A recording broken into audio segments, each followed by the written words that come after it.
42% of websites don't convert from failing to do these 3 mistakes, and a great looking website that's getting you no results is just for show.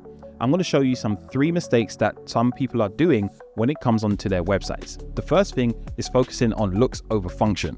A recent study by Adobe found that 42% of websites didn't convert and people left them because it was difficult to navigate and users couldn't find what they were looking for. I love to use a simple tool from Reloom, which is an AI tool that helps you to rebuild the website's navigation, simplify it, and make it easier for people to navigate your websites. A recent study by Google found that 53% of mobile users abandoned a web page because it took too long to load.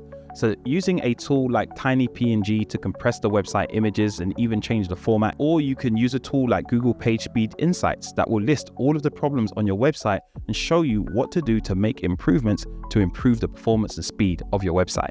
A recent 2024 study by Forrester found that data-driven approaches found an 87% higher conversion than websites that didn't use any data. So leveraging tools like Google Analytics, Hotjar, or even free tools like Microsoft Clarity to do heat map recordings and you can see what people are doing on your website will give you the insight to know what to improve and where to make changes going forward. And if you'd like a list of all of the tools I use, just comment tools in the comments below and I'll send it over to you right now.